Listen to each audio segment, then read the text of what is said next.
গুনাহ থেকে বাঁচার উপায় কি? এক নাম্বার উপায় বলেন খাঁটি তওবা করা, বলেন তাওবায়ে নাসুহা করা। 28 পারা 20 নম্বর পৃষ্ঠা সূরা তাহরিমের 8 নম্বর আয়াত আল্লাহ বলেন ইয়া আইয়ুহাল্লাযীনা আমানু তুবু ইলাল্লাহি তাওবাতান নাসুহা। হে ঈমানদার, তোমরা আল্লাহর কাছে তওবা করো, তাওবাতান নাসুহা, খাঁটি তওবা। আসা রাব্বুকুম আন ইউকাফিরা আনকুম সাইয়্যাতিকুম, আশা করা যায় তোমাদের রব তোমাদের সমস্ত পাপ সমূহ ক্ষমা করে দিবেন। ওয়া ইউদখিলাকুম জান্নাত, তোমাদেরকে তিনি জান্নাতে প্রবেশ করাবেন। তাহলে খাঁটি তওবা করা গুনাহ থেকে মাফের এক নাম্বার উপায়। ইবনে মাজার বর্ণনা 4250 নম্বর হাদিস। قال رسول الله صلى الله عليه وسلم التائب من الذنب كمن لا ذنب له। গুনাহ থেকে তওবাকারী ব্যক্তি এমন হয়ে যায় যেন তার কোনো গুনাহ নাই। ইবনে মাজাহ 4251 নম্বর হাদিসের বর্ণনা। قال رسول الله صلى الله عليه وسلم كل بني آدم خطاء وخير الخطائين التوابون।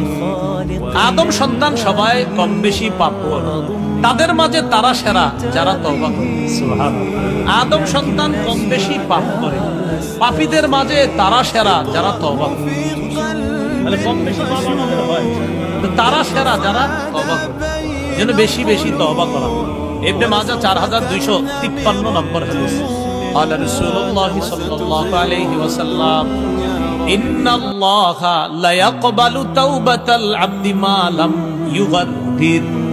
আল্লাহ বান্দার তওবা ততক্ষণ কবুল করে যতক্ষণ বান্দার প্রাণ কণ্ঠাগত না হয়।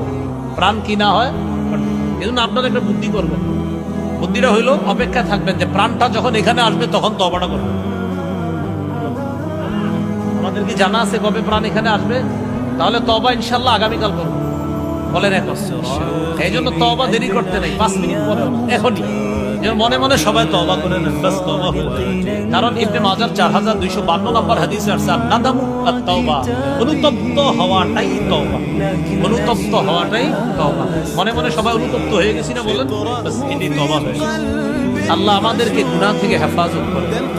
তিরমিজির একটা হাদিস শুনেন, 3538 নম্বর হাদিস। তিরমিজিতে হাদিসটা ছোট, বুখারী মুসলিমে হাদিসটা অনেক বড়।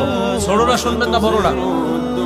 হ্যাঁ, আচ্ছা তাহলে বড়টাই বলি। দেখেন রাসূলুল্লাহ সাল্লাল্লাহু আলাইহি সাল্লাম হাদিসের মধ্যে বলেন, এক ব্যক্তি সফরে বের হইছে। কোথায়? সফরে বের হইছে। সফরে বের হওয়ার পর তার সাথে খানা আছে, পানি আছে, বাহন আছে। সফর করতে করতে এক জায়গায় সে ক্লান্ত, বিশ্রাম নেওয়ার জন্য নামছে। নামার পর ওই ব্যক্তি হঠাৎ তার চোখ লেগে গেছে, ঘুমায় গেছে। ঘুম থেকে উঠা দেখে তার বাহন নাই, খানা নাই, পানি নাই, টাকা পয়সা যা আছে সফরের সরঞ্জামাদি